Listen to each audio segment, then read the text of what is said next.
আসসালামু আলাইকুম। আমার প্রিয় শ্রোতা কেমন আছো সবাই? আশা রাখছি আল্লাহর রহমতে সকলেই ভালো আছো।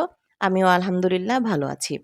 তোমাদের কাছে আমি আজকে হাজির হয়েছি ছায়াখায়া গল্পের অন্তিম পর্ব নিয়ে। গল্পটি শুরু করার আগে তোমাদের সবার কাছে ছোট্ট একটি অনুরোধ, গল্পটি যদি আমার ইউটিউব চ্যানেলে শুনে থাকো তাহলে এখনই সাবস্ক্রাইব করো। আর যদি ফেসবুক পেজে শুনে থাকো তাহলে এখনই ফলো দিয়ে রাখো, যাতে করে আমার সব নতুন নতুন ভিডিওগুলো সবার আগে তোমাদের কাছে পৌঁছে যায়। আর যারা ইতিমধ্যে সাবস্ক্রাইব ও ফলো করেই ফেলেছো তাদেরকে জানাই অনেক অনেক ধন্যবাদ। আর হ্যাঁ, গল্পটি শোনার পরে অবশ্যই লাইক ও শেয়ার করবে এবং কমেন্টে তোমাদের মূল্যবান মতামত জানিয়ে যেতে কিন্তু ভুলবে না। তো চলো আর কথা না বাড়িয়ে গল্পটি শুরু করি। বিদ্যুতের দুতি ছুটে গেল পণ্ডিতের দিকে। নবারুণ পণ্ডিত দুহাত সামনে বাড়িয়ে চোখ বন্ধ করে মন্ত্র পড়তে লাগলেন। বিদ্যুৎ দুতি পণ্ডিতের হাতের বাধায় আটকে গেল। কিন্তু কতক্ষণ? পণ্ডিতের হাতের শিরা ফুলে উঠতে লাগলো। হয়তো আর কিছুক্ষণ পর সে শিরা ফেটে রক্ত বেরিয়ে আসবে। ছায়ামূর্তির তর সইছে না তাতেও। সে পণ্ডিতকে নিঃশেষ করে দিতে ব্যাকুল হয়ে উঠেছে। প্রবল আক্রোশে নিজের মাথা থেকে বাম হাতে সাপটা নিয়ে ছুঁড়ে দিল পণ্ডিতের দিকে। কালকুট, শেষ করে দে একে! সাপটা জমিতে পড়তেই ১০ তলা উঁচু বাড়ির মতো দীর্ঘ আকার ধারণ করল। লাফিয়ে উঠে নবারুণ পণ্ডিতকে গোল করে পেঁচিয়ে জাপটে ধরল। আর কিছুই করার নেই। নবারুণ পণ্ডিত অসহায়ভাবে নিজেকে সঁপে দিলেন ছায়ামূর্তির কাছে। বিদ্যুতের দুতি গিয়ে বিঁধল তার গলায়। একদলা রক্ত বেরিয়ে এলো নাক মুখ থেকে। এই গ্রাম জমিদার বাড়ি রক্ষা করতে না পারার যন্ত্রণা নিয়ে নবারুণ পণ্ডিত ঢলে পড়ল মৃত্যুর কোলে। ছায়ামূর্তি পণ্ডিতের বুকে পা তুলে কোমরে হাত দিয়ে সে আকাশ ফাটানো অট্টহাসিতে চরাচর কাঁপিয়ে দিল। শেষ রাত থেকেই সারা গ্রামে হৈ হৈ পড়ে গেছে। বহু বাড়ি, মানুষ পুড়ে গেছে। ততক্ষণে নবারুণ পণ্ডিতের সব দেহ উদ্ধার হয়েছে। তার শরীর রক্তশূন্য হয়ে ফ্যাকাশে হয়ে আছে। সারা শরীর ফেটে চৌচির হয়ে গেছে। বীভৎস এই মৃত্যু দেখে পুরো গ্রাম ভীত সন্ত্রস্ত হয়ে পড়ল। শ্রমিকবাবু সমস্ত হাল ছেড়ে দিয়েছেন। উদ্ধারকর্তাই যদি এমন পরিণতি হয় তবে তাদের পরিবারের সকলের না জানি কি অবস্থা হবে। এখন মৃত্যুর প্রতীক্ষা করা ছাড়া আর কোনো উপায় নেই। সব থেকে ভেঙে পড়েছেন গৌরীদেবী। তিনি পুত্র কৃষ্ণকান্তকে নিয়ে বাড়ি ছেড়ে চলে যেতে উদ্যত হলেন। অবশ্য গ্রামের অর্ধেক মানুষ গ্রাম ছেড়ে চলে যাচ্ছে। অবশেষে শ্রমিকবাবুর অনেক অনুরোধে গৌরীদেবী শান্ত হলেন। আজ চন্দ্রগ্রহণের রাত। জমিদার বাড়ি আর ভুজঙ্গপুর গ্রামের প্রতিটি মানুষের হয়তো শেষ রাত। ভুজঙ্গপুর গ্রামটাই যেন আজ মহা শ্মশানে পরিণত হতে চলেছে। আর সেই উদ্দেশ্যেই শ্মশানের যজ্ঞকুণ্ড জ্বলে উঠল আরও একবার। ছায়ামূর্তি সম্পূর্ণ নগ্ন হয়ে বসেছে যজ্ঞ করতে। আজ নরবলি হবে, তাই যজ্ঞের একদম পাশেই অচৈতন্য হয়ে পড়ে আছে কৃষ্ণকান্ত। হঠাৎ দূর থেকে কাকে আসতে দেখে থমকে গেল ছায়ামূর্তি। কিছুটা কাছে আসতে ছায়ামূর্তি তাকে দেখে যেমনই আশ্চর্য হলো তেমনই খুশিও হলো। তুই এখন এখানে দময়ন্তী? তোকে এখানে দেখে বাস্তবে কি আমি অবাক। আমিও তো এখানে তোমায় দেখব তা কল্পনাতেও ভাবিনি পিসি। ছায়ামূর্তি অর্থাৎ গৌরীদেবী অট্টহাস্যে ফেটে পড়ল। যজ্ঞকুণ্ড থেকে উঠে দাঁড়িয়ে দময়ন্তীর নিকটে এসে দাঁড়ালো। আমারই তো এখানে থাকার কথা বোকা, কিন্তু কেন? এসবের কি প্রয়োজন ছিল?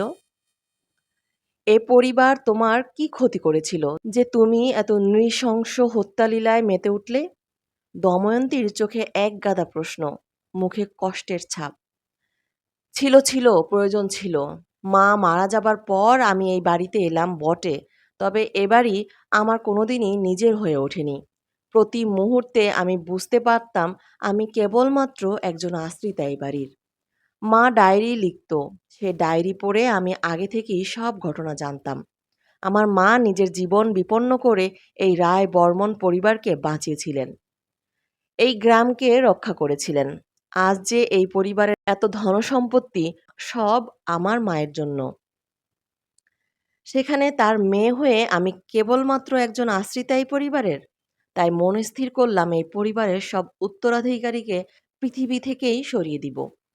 এই সম্পত্তি শুধুই আমার। সুযোগ বুঝে একদিন ওই ৩ তলার ঘর খুললাম। তন্ন তন্ন করে ওই ঘরে সব জায়গা খুঁজলাম। যদি এমন কোনো জিনিস পাওয়া যায় যাতে করে আবার রত্নেশ্বর অঘরীকে ফিরিয়ে আনা যায়। খুঁজেও পেয়ে গেলাম। একটা বাক্সের মধ্যে একটা সাপের খোলস পেলাম। সেটা বের করে হাতে নেবার সাথে সাথেই সেটা যেন প্রাণ ফিরে পেল। আমার গা বেয়ে সেটা মাথায় গিয়ে বসল। অঘরীর আত্মা আমার দেহে প্রবেশ করল। তার পরের ঘটনা তো সব জানিস। আজ আমার সিদ্ধি লাভের সেই মহীন্দ্রক্ষণ। দময়ন্তী নির্বাক হয়ে এতক্ষণ সব শুনছিল। তার মনে এখনো প্রশ্ন আছে, কিন্তু তাই সে পুনরায় জিজ্ঞেস করল, যদি তাই হয় তবে নিজের স্বামীকে মারলে কেন? কেন আজ নিজের ছেলেকে নিয়ে এসেছ তার বলি দেবে বলে? গৌরীদেবী এবার খানিক গম্ভীর হয়ে গেলেন। তার মুখ দেখে মনে হচ্ছে যে সে যন্ত্রণায় কুঁকড়ে যাচ্ছে। মুখ চোখের ভাষা পাল্টে যাচ্ছে। আস্তে আস্তে তার মুখের চামড়া ছিঁড়ে বেরিয়ে আসছে একটা ভয়াল মুখ। রত্নেশ্বর অঘরীর মুখ। অঘরী আবার অট্টহাসি দিয়ে উঠল। মূর্খ! এ শরীর তো কবেই শেষ হয়ে গেছে। এই শরীরের রন্ধ্রে রন্ধ্রে এখন আমার বাস। আমার ইচ্ছাই গৌরীর ইচ্ছা। সে চাইলেও নিজে থেকে আর কিছু আটকাতে পারবে না। আমি এই পরিবারের সঙ্গে যুক্ত সবাইকে শেষ করে দেব। আজ আমায় আটকাবে কে? গতবার ছলনা করে আমায় মেরেছিলিস। আজ তোকে সাহায্য করারও কেউ নেই।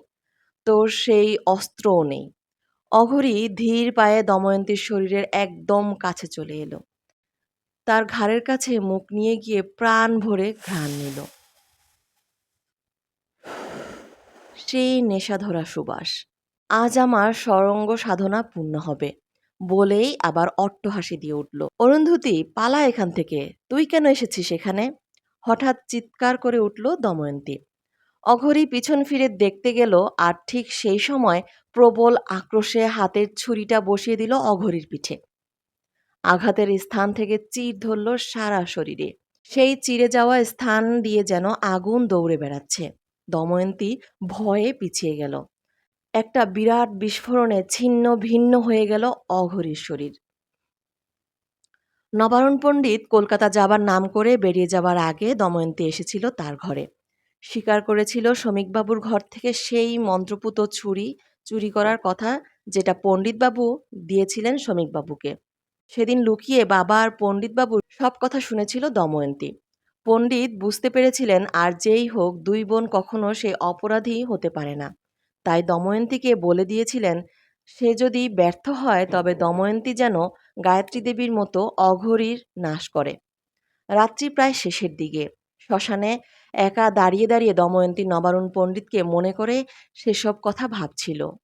পণ্ডিতবাবুর দেখানো পথে ভুজঙ্গপুর গ্রামকে, নিজের পরিবারকে সে বাঁচাতে পেরেছে। আনন্দে চোখ দিয়ে জল গড়িয়ে পড়ছে। আর দেরি না করে দময়ন্তী কৃষ্ণকান্তকে নিয়ে বাড়ির উদ্দেশ্যে রওনা হলো।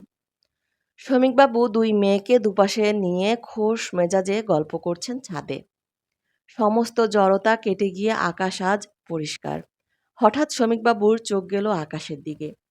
পরিষ্কার আকাশে মেঘ জমেছে এক কোণে। মেঘেরা নবারুণ পণ্ডিত হয়ে হাসি মুখে তাকিয়ে রয়েছে তাদের দিকে। শমিকবাবু চোখ বন্ধ করে মনে মনে ধন্যবাদ জানালেন তাকে।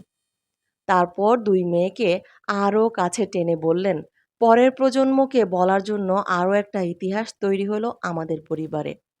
ভুজঙ্গপুর সাক্ষী রইল আরও এক নারীর সাহসিকতার।